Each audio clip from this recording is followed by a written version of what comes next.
¿Qué tal? Buenos días. ¿Cómo vamos en la integración centroamericana en las áreas de comercio y transporte? De eso hablamos hoy en República.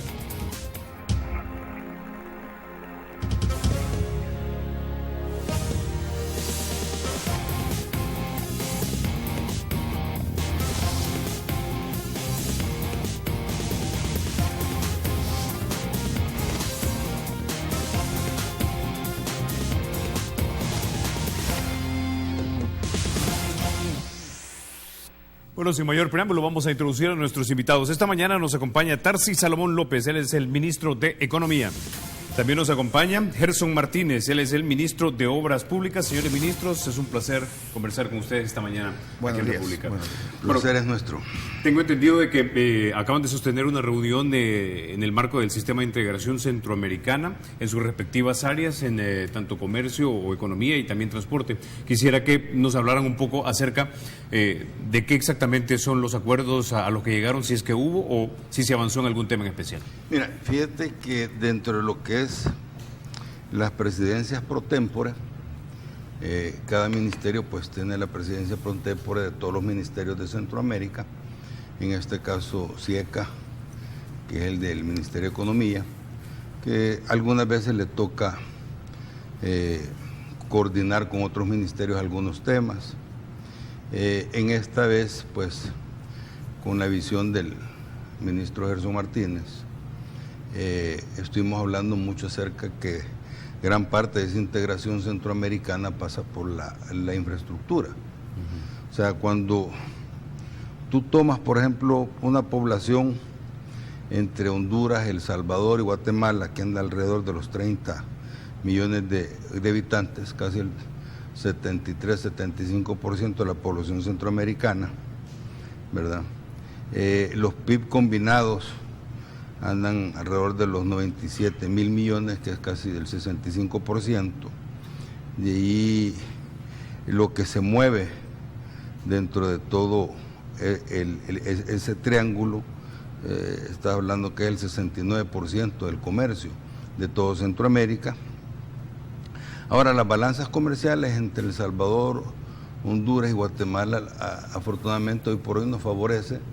Tal vez con Guatemala somos deficitarios algunas veces, con Honduras siempre tenemos un superávit, pero ya en la mezcla de las dos, pues El Salvador sale bastante bien. Lo que sí se tiene que ver es la parte de cómo se van integrando más estos países, y eso pasa por la infraestructura, por aduanas, el tema de los puentes, el tema de la facilitación del comercio, la facilitación de personas, ¿verdad? Que viene siendo el desarrollo, pues. Solo, por ejemplo, en el Amatillo se hacen alrededor de 300 trámites diarios, solo en esa frontera. ¿Cuántas otra vez? 600. 300. Comparado a la Echadura con como 150. Pasa casi que todo el comercio ahí. Entonces, una de las iniciativas que tuvimos en el Ministerio de Economía al principio de la gestión fue de que ya que Fumilenio lleva un componente para estructurar la aduana del Amatillo, nos dimos cuenta que Honduras también tenía gestionando un crédito para poner también otra aduana en Amatillo. Entonces pensamos integrar una sola aduana, ¿verdad? Primeramente, esto no quiere decir que nos estamos apegando a lo que Guatemala con Honduras tienen acerca del Tratado de Unión Aduanera. Estamos hablando de integrar una sola aduana física, o sea. Igualmente va lo que es la de la Echadura. Entonces, lo interesante ahí es que en esa unión aduanera que tiene Guatemala y Honduras, la del Amatillo se le vuelve periférica a Guatemala. Entonces van a atender los tres países en el Amatillo, y así como en la Echadura, ¿verdad? Van a tener sus autoridades. Entonces, hoy por hoy, pues la parte de infraestructura a nivel centroamericano, pues sí nos favorece mucho. ¿verdad? Ahora, esas integraciones de alguna manera van a facilitar el paso del transporte no solo de carga y que lleva el comercio, sino también el de personas. Exactamente. Por ejemplo, hoy en día la carga se está moviendo alrededor en la región de 17 kilómetros por hora. Ya el Banco Mundial, por lo menos El Salvador, lo pone en una posición un poco más ventajosa y ya hemos subido al 33, 35 kilómetros por hora por los grandes esfuerzos de aquí de nuestro ministro.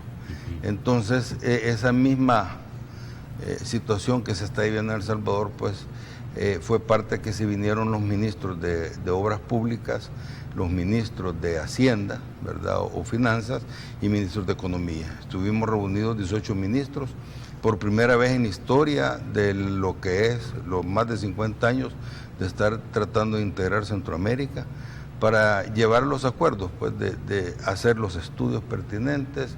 Afortunadamente hay cooperantes, está el AID, está el BID, están otras embajadas, pues está como la iniciativa Yucatán, que lo voy a explicar después, con México. En fin, hay mucha cooperación y precisamente para el desarrollo de la región. Pues ya cuando hablas de Centroamérica completa, estás hablando de 45 millones de personas. En esa reunión hubo un ejemplo muy interesante. Dicen, mira, aquí que venga una fábrica de carros es bien difícil, porque como estamos tan separados, pero por ejemplo para Colombia, que tiene 30, 40 millones de habitantes, sí tienen fábrica de carros. O sea que ya si ese mercado estuviera unido, 45 millones o 46 millones, estuvieran unidos, una empresa automotriz sería un mercado muy tentativo para venir a poner una planta aquí, pero separados no. Y así hay muchos rubros que no. Intuyo que ese proceso de integración va por fases y hablamos ahorita de las aduanas, que es básicamente lo que está en nuestras fronteras, pero más adelante de alguna manera se va a tratar de, no sé si decir, homologar reglas, normas o leyes de tal manera que precisamente nos podamos convertir de facto en una sola región donde puedan invertir. Vamos a hablar de eso en minutos, pero antes de eso, señor ministro, tengo entendido que si nosotros no tenemos una buena aduana, aproximadamente los precios de los productos suben en un 15%, y eso implica que debemos mejorarla, y es el camino que usted ha tomado. Recientemente, debido a esto de las lluvias, recuerdo que cerraron el puente entre La Echadura y Guatemala, y cuando vi la fotografía del puente me puse a pensar en el gran movimiento de personas y de transporte que hay ahí, y ese puentecito es así de estrecho. O sea, un puentecito que honestamente creo que no está a la altura ya para lo que necesitamos. Bueno, por eso el Ministerio de Obras Públicas de El Salvador, es decir, El Salvador unilateralmente va a hacer un puente de 4 carriles ahí, pero la solución no son puentes. Este es un problema más complejo. Estamos ante una deuda social, política y económica de los estados de Centroamérica con sus pueblos. Desde los años 50 se prometió y se inició un proceso integracionista, mucho antes que Europa. Europa comienza más tarde y nos dejó. Se integraron bloques a nivel internacional y Centroamérica no se unió, no se integró. Si bien es cierto que en algunos aspectos dio algunos pasos en sentido integracionista, no se operó la Comunidad Económica de Naciones, no se operó la integración física y se hizo muchos esfuerzos de parte de los estados, porque hay que decir lo cierto, ha habido esfuerzos de los estados, también ha habido esfuerzos de la comunidad internacional. Toda la cooperación internacional ha estado pendiente queriendo apoyar este proceso, pero resulta que los resultados al final son magros, o sea, ahí hay una deuda y yo creo que hay que decirlo muy claro. Y voy a poner un ejemplo. Para mover una tonelada de productos, cualquier tipo de productos, incluyendo los productos alimenticios que van para la familia y todo, ¿cuánto cree usted que cuesta transportar en Centroamérica y en Mesoamérica, el sur de México y Centroamérica hasta Panamá? ¿Cuánto cuesta transportar una tonelada de productos por kilómetro? En promedio cuesta 17 centavos de dólar. No dice mucho, 17 centavos de dólar. Pero perdone, Suramérica, que tenía indicadores parecidos a los nuestros, lo ha bajado a 8 centavos. Estados Unidos, que es la parte norte, digamos, lo tiene como a 5 centavos. China anda como a 5 u 8 entre 5 y 8 porque tiene regiones distintas. Europa, que comenzó más tarde que nosotros, el costo promedio por kilómetro para transportar una tonelada es de 2 centavos. Aquí cuesta 17 centavos. Hombre, la realidad no nos está queriendo decir algo. Inclusive, si nos queremos comparar, ya no nos comparemos con Europa ni con Sudamérica, comparémonos con África. No quiere decir que África esté mucho mejor, pero estamos hablando de indicadores precisos. Algunos países de África, como Kenia, como Uganda o Burkina Faso, estos andan por 8 o 7 centavos de dólar por kilómetro. Tendrán otra cantidad de problemas en su frontera, sí, pero eso cuesta. Y aquí 17 centavos de dólar. ¿A quién afecta esto? ¿A quién impacta? ¿Qué factores son los Vamos primero a quién afecta y después los factores. ¿A quién impacta? Impacta a la industria nacional. ¿Cómo vamos a impulsar, vamos a fortalecer el tejido industrial y avanzar hacia el programa de reindustrialización del país si no resolvemos esto? ¿A quién más impacta? Al comercio, al gran comercio. Sí, también. Imagínense, si afecta al gran comercio, ¿cómo impacta a las microempresas, a las pequeñas empresas? Eso se convierte en una gigantesca muralla imposible de superar por parte de las micro y las pequeñas empresas. Pero al final de la cadena, porque está toda una cadena de valor, al final de la cadena, imagínese a quién le recae el golpe principal. Esto encarece enormemente la factura final, el costo final del producto. Y este es el tema principal. Es una deuda social. No solo es parte de la deuda económica y política, es primordialmente la deuda social que tienen los estados con sus pueblos. Esto impacta en el precio del producto final, en el consumo que usted hace todos los días. Si nosotros en la región queremos impulsar una política de estabilización de precios, no estoy hablando de control de precios, de estabilización de precios, no la va a lograr plenamente si no resuelve esto. Pero bien, usted ha preguntado, factores. Primer factor, lo que debía ser un nodo logístico son conexiones, que son las fronteras, siguen siendo un nudo logístico. Las fronteras, los pasos de fronteras son el principal problema. La jungla de trámites, la lentocracia, la burocracia, la duplicación de trámites. Imagínese usted, si viene de usted de Guatemala o de Honduras para acá, hay controles migratorios a ambos lados, hay controles aduaneros de ambos lados, hay controles de seguridad o controles fitosanitarios, controles de agricultura, controles de salud, etcétera. Es difícil. El promedio, estamos hablando de promedios, de paso de los containers y todo por fronteras, es como de 21 horas. 21 horas. Hay que reducirlo a 30 minutos. Hay que reducir eso a 30 minutos. Pero quiero cerrar diciéndole, bueno, ¿cómo es posible que este problema, porque estos problemas están sobreestudiados? Mesoamérica en ese campo está sobrediagnosticada, sobrado de estudios. El punto es, bueno, si nosotros queremos, ¿cuál es la solución? La solución es avanzar hacia una política marco integradora de movilidad, logística, infraestructura, transporte y puertos. Si Centroamérica quiere dar al salto a la productividad, a la competitividad, por lo menos en este aspecto, habrá otros factores, ello reside en la combinación efectiva de los distintos modos de transporte.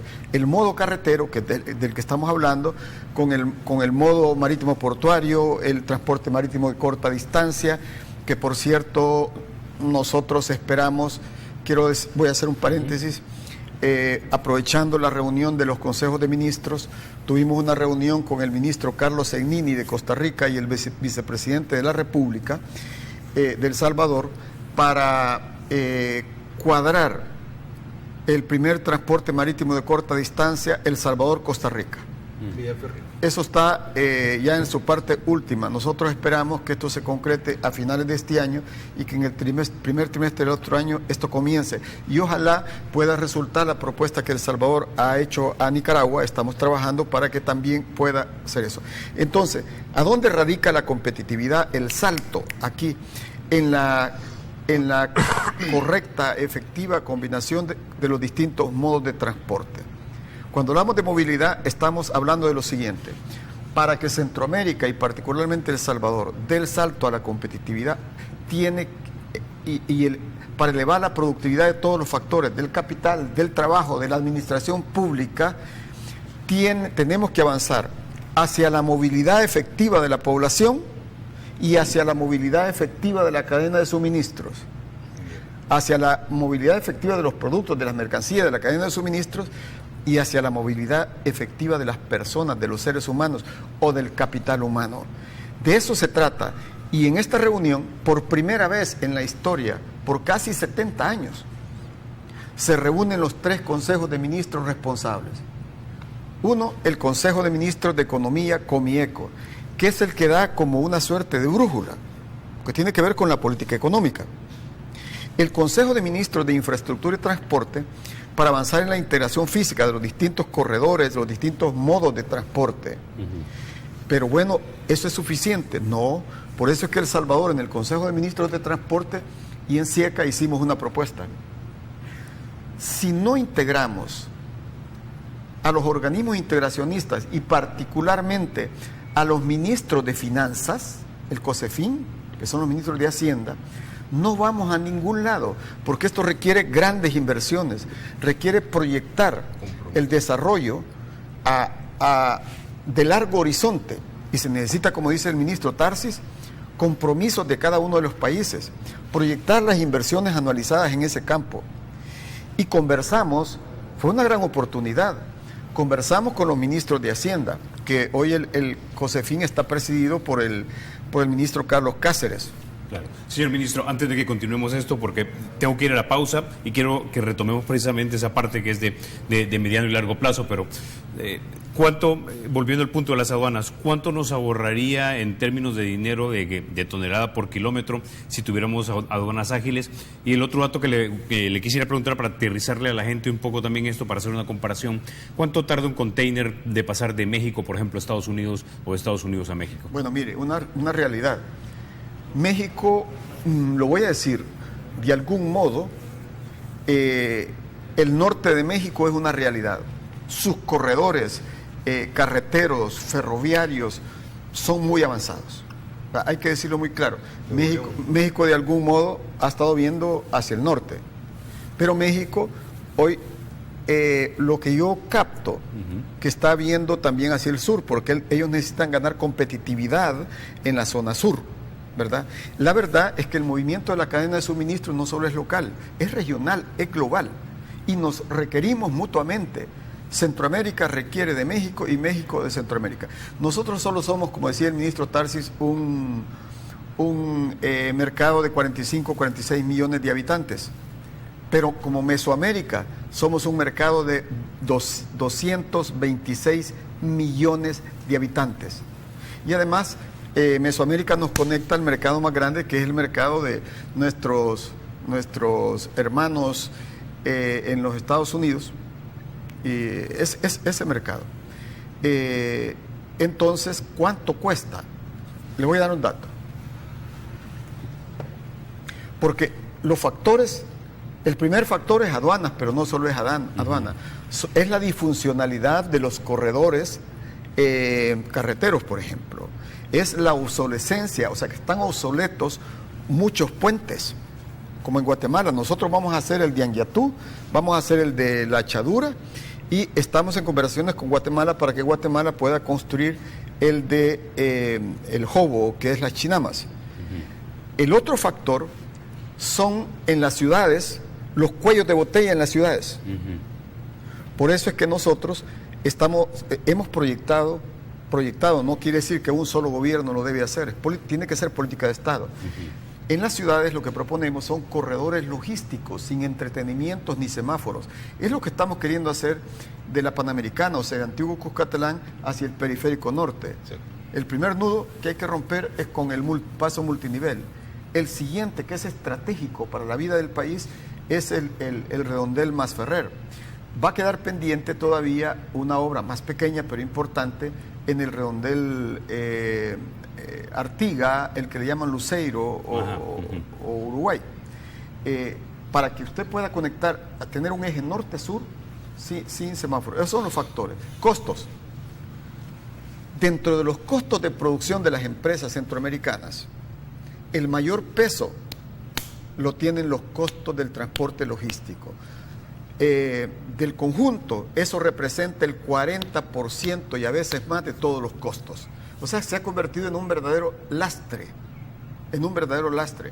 Y eso representa más del 30-40% del costo del producto final. Ese es el problema que tenemos que resolver. Ok, con ese ya nos vamos a la pausa. Cuando regresemos, el ministro Tarsis, hablamos sobre eso que tenemos que hacer también a mediano y largo plazo, pero desde la planificación económica. Ya volvemos. Ministro Tarsis, hace unos minutos usted hablaba acerca de Colombia y lo ponía como ejemplo cómo tienen ellos plantas, digamos, de compañías de automóviles internacionales. Si nosotros fuéramos 45 millones de habitantes, o somos 45 millones de habitantes en Centroamérica, ¿qué es lo que tomaría traer, por ejemplo, una planta de Toyota para que produjéramos carros nosotros en esta área? Sí, mira, son varias. O sea, en la normativa hay dos modelos. Está la Unión Aduanera que está haciendo Guatemala y Honduras. Está las aduanas integradas, que es lo que hemos optado nosotros por tener una sola aduana. Todo con el fin de ir facilitando trámites, quitando trámites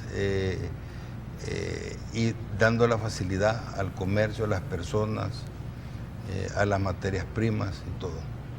Poniendo esfuerzos en común, ¿verdad? Eso lleva por cambiar algunas leyes. Ejemplo, tú vas a decir, mira, ¿de qué lado va a estar la aduana? ¿Del lado de Honduras o del lado de El Salvador? ¿Verdad? Entonces, ¿cómo voy a invertir allá? En fin, pero pasan cosas lamentables. Por ejemplo, hoy este día, ya me informaron a buena mañana que amaneció las Chinamas por el lado de Guatemala cerrada, porque están haciendo los trabajos en el puente después de estas lluvias. ¿Cuánto se espera que va a estar cerrada? 2-3 días.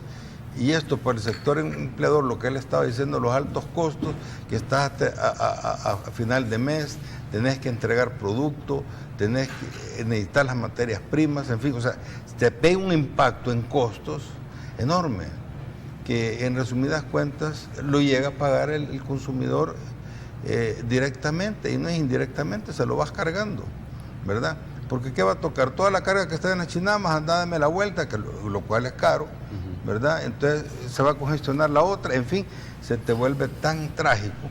Entonces es por eso que nosotros, antes de la reunión previa que se tuvo con todos los ministros de Hacienda e Infraestructura, nos reunimos los de Comieco, que era Economía, invitamos a presidente pro tempore de los de Ministerios de Obras Públicas, que es el ministro Gerson, y llegamos a 7 acuerdos dentro de los 3 países, y esos ya se firmaron dentro de ese marco.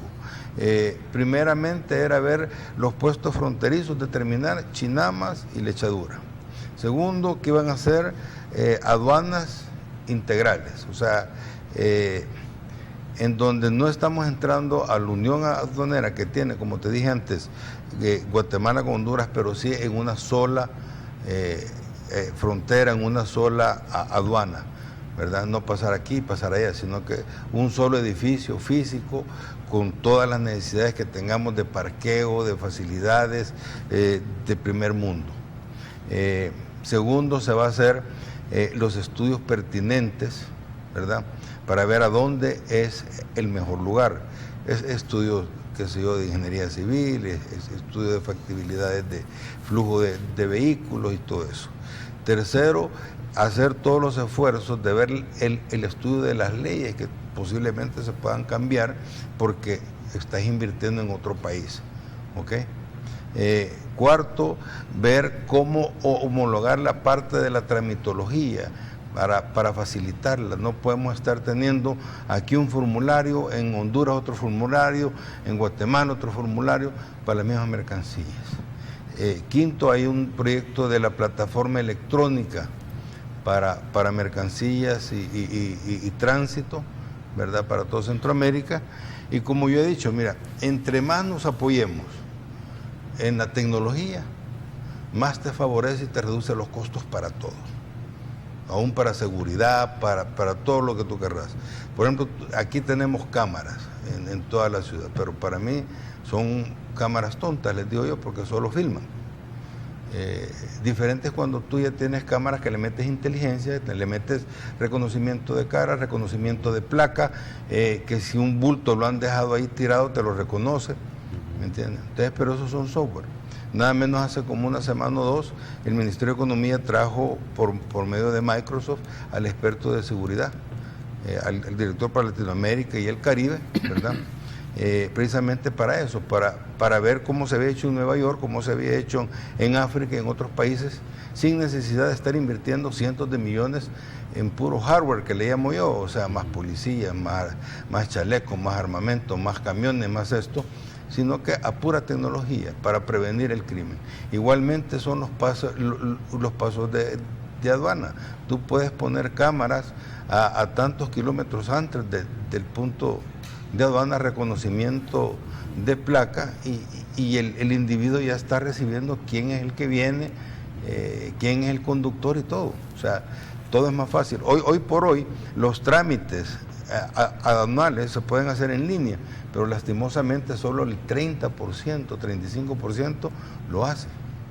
Entonces pasa un problema en donde se van a detener ahí. Tenemos otros problemas, por ejemplo, con Guatemala. Viene mucha verdura, mucho fruta y todo eso de Guatemala, pero ellos no compran con factura de exportación porque tienen graves problemas con la devolución del IVA al exportador. Aquí lo acabamos de resolver y es una liquidación automática cada 30 días. Allá en Guatemala puede pasar un año y no te devuelven el IVA. Entonces, ¿qué pasa? Que vienen todos esos camiones, se van a detener a la aduana y ahí hay algunos que hacen trámites, que hacen compra, ventas de productos y de esa manera, en lo que les sale el papeleo 1 o 2 días, está parado eso. ¿Entiendes? Entonces, tenemos que ir a ver también con las leyes de Guatemala cómo van a agilizar eso, porque ellos se están engañando con el no devolver el IVA, porque por un lado estás diciendo, tantos son mis ingresos, pero no todos son tuyos. Por ejemplo, aquí en el caso del Salvador eran 200, 300 millones. Y de eso muchas veces, por ejemplo, aquí te decían, tenés que darle por la Constitución el 6% a la Asamblea Legislativa, pero le daba 6% de 200, 300 millones que no eran tuyos, los tenías que devolver, ¿entiendes? O sea, te estabas falseando tú mismo y estabas creando más déficit, pues, o sea, más deuda, ¿verdad? Porque al fin y al cabo los tenés que... Y así están en Guatemala. Por ejemplo, en Guatemala, entre todas las cosas que tienen que repartir de los ingresos, es el 3% para deporte. Entonces, hay alrededor de 300, 500 dólares que tienen ellos ahí, que están aguantando por más de un año, que pagan el 3% para deporte y que no son ingresos de ellos, son de los exportadores, que como no pueden cargar el IVA, de todas sus materias primas y todo, y les queda un remanente que se los tienen que devolver porque tienen con qué desquitárselo. Ok. Ahora, ministro Martínez, ya mencionaba entonces usted anteriormente acerca de la unión aduanera, el sistema carretero. Eso me da la impresión que ayuda a la integración porque hace más fácil el flujo, digamos, de mercancías y el paso más fácil entre país a país. Estaríamos aspirando que en algún momento dado, para cruzar la frontera, por ejemplo, hacia Guatemala, las personas, quizás no el transporte pesado, pudiese simplemente pasar por una caseta, pasar el DUI, te miran la información y simplemente pasas. Mire, mi opinión es que hay que avanzar de los pasos crecientemente integrados a pasos únicos, proyectados hacia paso expedito, hacia paso libre. Otro tema es cómo vamos a atender el tema de la seguridad, porque este es un tema que también hay que llevarlo a la par. Sin embargo, los organismos de seguridad tienen que hacer su papel sin obstruir, digamos, la necesidad de que nuestros países avancen económica y socialmente. Justamente por eso, cuando me invitaron a la reunión del Consejo de Ministros de Economía, ahí estaba el actual ministro de Economía de Guatemala, y nosotros le planteamos varias inquietudes, interrogantes, porque nosotros hemos visitado a las autoridades de Guatemala intensivamente desde que estaba el presidente Colom, o con el siguiente gobierno, o con el que está hoy, muy intensivamente. Y necesitamos avanzar con mucha mayor celeridad y mucha mayor profundidad. Y recibimos una actitud muy buena del ministro de Economía de Guatemala. En ese mismo momento, él hizo contacto con su presidente, hizo contacto con el equipo de transición de uno de los candidatos y con el equipo de transición de la otra candidata. Y ambos sabían de la reunión y por lo menos según lo que nos dijo el ministro de Economía, ambos habían expresado que iban a apoyar este esfuerzo, este emprendimiento. Eso a nosotros nos da optimismo. Ciertamente, cuando se trata de la agenda económica, seguramente hay una cantidad de diferencias, pero nosotros en el Consejo de Ministros de Infraestructura y Transporte tenemos una convicción. Creemos que la integración física va a generar un ambiente propicio que va a contribuir a la unificación progresiva de los sistemas aduaneros, de control económico, etcétera, ¿verdad? Voy a poner un ejemplo de qué se trata. Nosotros hemos terminado la primera etapa de un nuevo paso binacional entre Ciudad Chalchuapa y Ciudad Jerez en Guatemala. La primera etapa. Estamos ahora gestionando los fondos para la segunda etapa. Pero hay que prever qué va a pasar allí. Allí hoy es un punto ciego.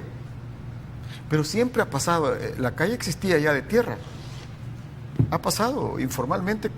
No sé qué pasa ahí. Entonces, obviamente hay que crear ahí un paso formal. Pero nosotros conversábamos con el canciller, con las autoridades de Guatemala, inclusive con el presidente Colom, con el presidente que salió y con las autoridades actuales. ¿Qué va a pasar?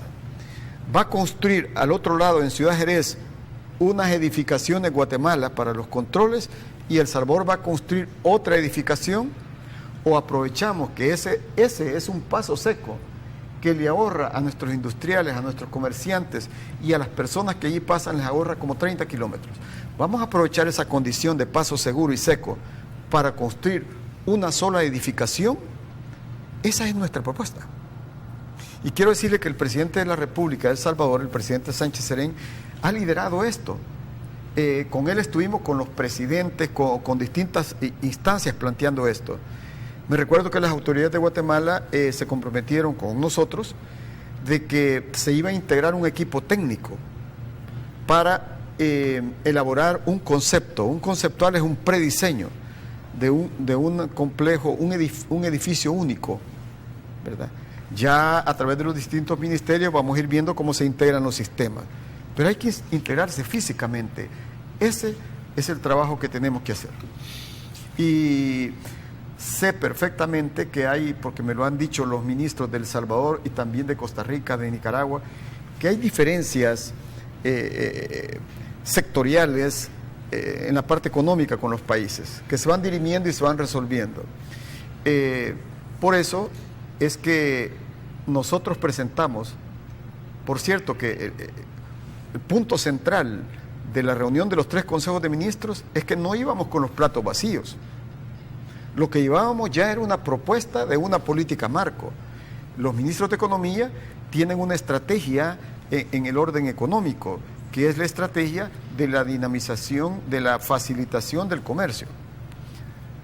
Pero se presentó allí algo nuevo, que es una política marco integrada de movilidad, logística, infraestructura, transporte y puertos. Lo que se presentó es el perfil a los 3 consejos de ministros, para que juntos trabajemos esa política marco.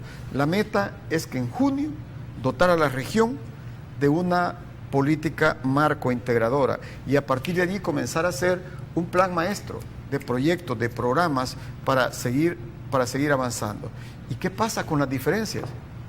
Bueno, justamente porque somos diferentes es que hay que integrarnos. Si fuéramos un solo país, no. Allí lo que primó, tal como dijeron varios ministros, lo dijo el ministro de Honduras, lo dijo el ministro de Costa Rica, y lo dijimos nosotros, lo que primó es el ideal morazanista, porque el 15 de septiembre, quien recibió el acta de la independencia, la patria que recibió, fue Centroamérica. Después se fragmentó. Entonces, ese ideal morazanista es el que ha prevalecido. Pero como hay que atender a la realpolitik, entonces se establecieron 3 o 4 principios en esa estrategia. Primero, independencia. O sea, vamos a tener una estrategia común, pero eso no hipoteca las decisiones de cada país. Segundo, integración complementaria, porque en este campo, en el campo de aeronáutico, en el campo marítimo portuario, en el campo carretero, lo que prima integración es complementariedad. Si alguien cree que solito va a ser el how, él solito, está equivocado. Eso era hace 1000 años, quizá. Una cosa que es de mencionar bien es que toda esta agenda de facilitación del comercio, que nace, como él dice, como una brújula, que para dónde vamos, se viene trabajando desde el año pasado, cuando ingreso yo a Comieco, donde están todos los ministros de Economía, y pido de que se empiecen a tener reuniones en conjunto con el sector privado, porque el sector privado participaba en lo que le llamaban el cuarto de adjunto, o sea que ellos podían consultar, pero sí no podían reunirse o tener reuniones directamente con todos los ministros de Centroamérica. Eso con la ayuda de Honduras y Guatemala y los demás ministros llegaron a la conclusión que sí, que era necesario trabajar eso. Entonces optamos después el tema de facilitación del comercio, todo lo que hemos estado hablando aquí, y se empiezan a recibir todos los insumos, y con la ayuda del BID y el AID se hace una agenda y una hoja de ruta de qué es lo que se necesita a corto, mediano y largo plazo. Esa hoja de ruta, igualmente ahora que estuvimos reunidos, también se dio otra reunión con todo el sector privado, donde está FECANCO, FECAICA, están todas las gremiales centroamericanas de sector privado, y ahí es donde ya se empieza a ver cómo va esa hoja de ruta, los acuerdos que se han llevado, y ya en esta reunión se aprobó ya el documento final de qué era lo que se iba a hacer, acompañado con los financiamientos por parte del BID, de la ID y algunos gobiernos.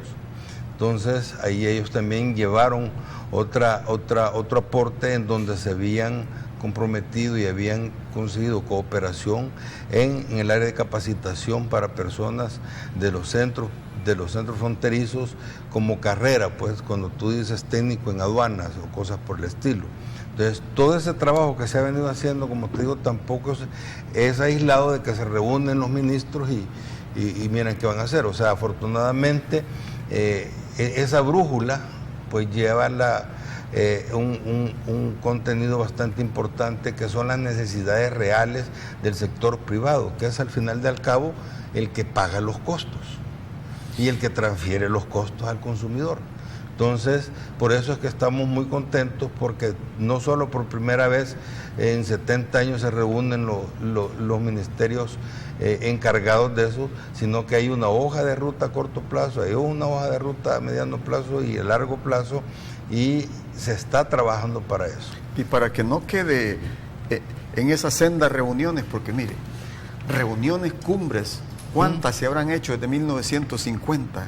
¿Y cuántas declaraciones? Probablemente en la dirección correcta. Pero muchas veces en los organismos internacionales o integracionistas, en los foros y en los foros internacionales y organismos integracionistas, a veces pasa, yo lo digo de una manera, ruge la montaña y pare un ratoncito. Mucho ruido y pocas nueces. No, mire, como Mohamed Ali, pero pega como Alexis Argüello. El objetivo concreto de reunir a los 3 consejos de ministros es que dejaran un mecanismo operativo, ejecutivo. y eso se logró. Okay. El segundo mecanismo es que se aprobaran esos acuerdos y eso se logró. El tercer mecanismo es que se convalidara ese perfil de la política marco que me tocó presentar. Nosotros lo estamos trabajando con apoyo de la cooperación y se convalidó. Pero a propósito de eso, notamos que había muchos observadores internacionales de la cooperación internacional. Sí, y eso es bueno porque la cooperación tiene un rol estratégico. Pero aquí hay una cosa fundamental que nosotros hemos hablado. La estrategia la debemos de hacer los países centroamericanos. Hay talento y debemos de tener dignidad, porque además, si es elaborada, diseñada y decidida por los países, por la región, entonces seguramente va a ser consistente y va a ser predictible. Pero si es un documento que te lo trae un grupo de consultores, de esos han habido cantidad. Entonces lo que queremos es ya no seguir haciendo las cosas como se hicieron en el pasado, hacerlas de distinta manera. Y por eso es importante, por ejemplo, el esfuerzo que se está haciendo aquí en la región y particularmente en El Salvador con la Corporación Retos del Milenio. Estamos trabajando un paso logístico, un nodo logístico en la zona del Amatillo. La presencia de la cooperación japonesa. Para la cooperación japonesa, por largas décadas, el tema de apoyar a la región en lo logístico fue prioridad. Pero como Centroamérica nunca dio señales consistentes, dejó de ser prioridad. Sin embargo, ante estas señales que ha dado la región, JICA, la cooperación japonesa, tomó la decisión, y eso me lo informaron en Tokio un día que me invitaron, de enviar un alto comisionado que está ahora basificado en SICA, aquí en El Salvador, monitoreando y apoyando, ¿verdad? Técnicamente a la comisión logística, porque se ha formado una comisión logística que está presidida por El Salvador en el diseño, en la elaboración de esa estrategia. Y por supuesto el Banco Interamericano de Desarrollo ha sido el soporte, el soporte más sostenido en este campo. Pero estaba también AECID, estaba la cooperación española, estaba la AID, es decir, había bastante presencia de la cooperación. Creo que eso es importante, pero hay algo que quiero informar muy claramente. Tanto de la cooperación europea como de la cooperación japonesa y de otros cooperantes, lo que nos han dicho es lo siguiente: la cooperación puede apoyar esto, pero la región debe dar señales claras de que esta vez es de verdad, porque se han hecho tantos anuncios y nosotros estamos trabajando para que esta vez sea de verdad, para que Centroamérica haga el giro, haga la inflexión. Y al final de cuentas, los tomadores de decisión política son fundamentales. Pero quiero cerrar lo siguiente: los cooperantes tienen un papel, eso es importante. La fiscalidad tiene su papel. Al final conversábamos con los ministros de Hacienda y yo personalmente les decía lo siguiente: hasta ahora lo que yo he visto es que cuando se discute las inversiones públicas, por ejemplo, el desarrollo de infraestructura, logística y todo, se habla de las fuentes financieras del presupuesto, ¿verdad? Para elevar la inversión pública. ¿Está bien eso? Sí, pero eso solo es parte de la ecuación. Si nos quedamos con eso, estamos condenados al fracaso como en el pasado, porque el presupuesto es Estado, es estatismo. Hay que elevar la inversión pública, sí, pero el tema, el desafío no es identificar solo las fuentes del presupuesto, sino las fuentes del desarrollo de un país, las fuentes del desarrollo de la región. Y la primera fuente financiera del desarrollo de un país es la inversión privada regional, la inversión privada local. Es decir, que los capitales que aquí se generan inviertan aquí en la región. Primero. Segunda fuente, la inversión extranjera directa, generadora de empleo, generadora de tejido empresarial, que transfiera conocimiento y tecnología. Tercera fuente, naturalmente, es la fiscalidad, es el presupuesto, la inversión, la inversión pública de los estados. que por cierto, que sea nacional, pero que pueda ser binacional, trinacional, regional. Hay un triángulo norte, hay un triángulo sur, o que pueda ser subregional o mesoamericana, no lo sé. Cuando lo de mesoamericano me refiero al antiquísimo sueño de un ferrocarril que recorra toda la región. Yo estuve en Tokio justamente gestionando una cooperación en esa dirección. Regresamos y seguimos hablando de esto. Ya volvemos.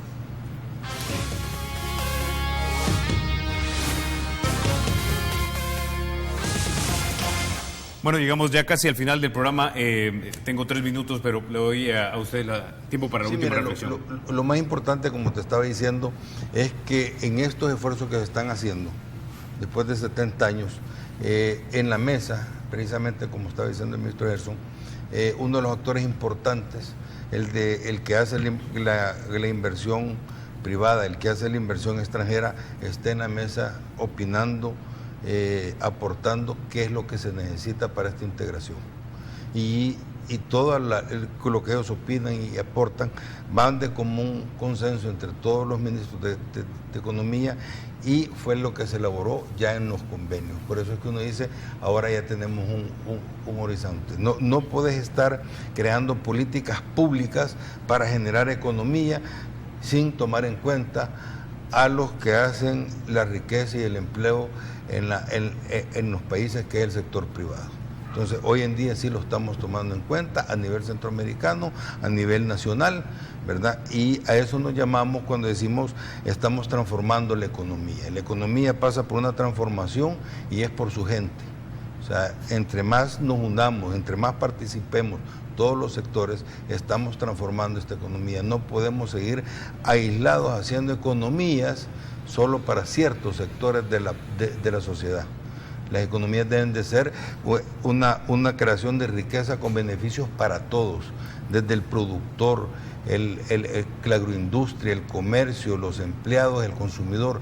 Debe de haber una contribución para todos en esa creación de riqueza, y todos deben de participar. Y eso va por transformar todos los sectores productivos, que le den más valor agregado, más empleo digno, más exportaciones. Hoy por hoy somos los líderes en Centroamérica y esa es la ruta que llevamos, ese es el rumbo. Ok. Señor ministro Martínez, tiene la última palabra.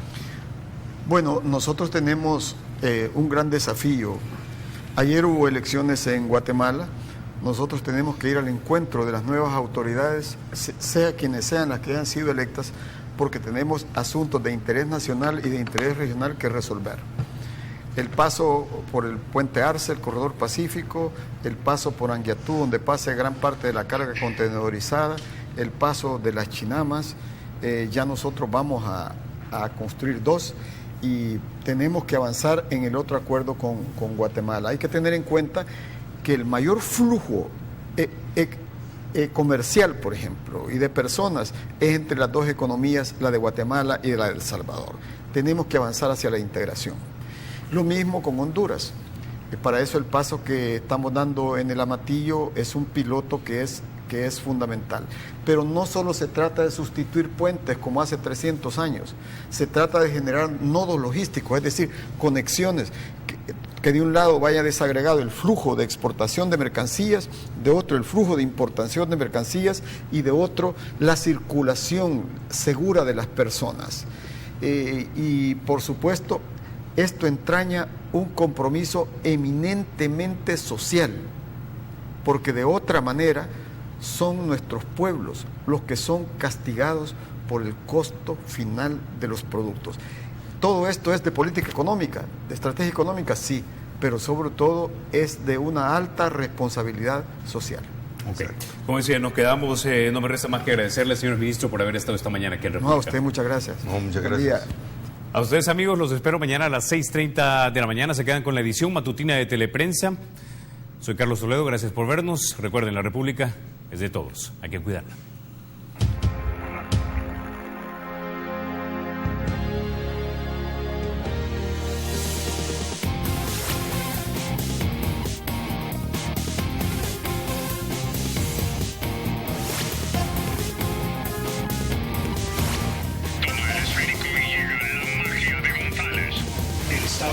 Será siempre libre e independiente. Y no será jamás el patrimonio de ninguna familia ni persona.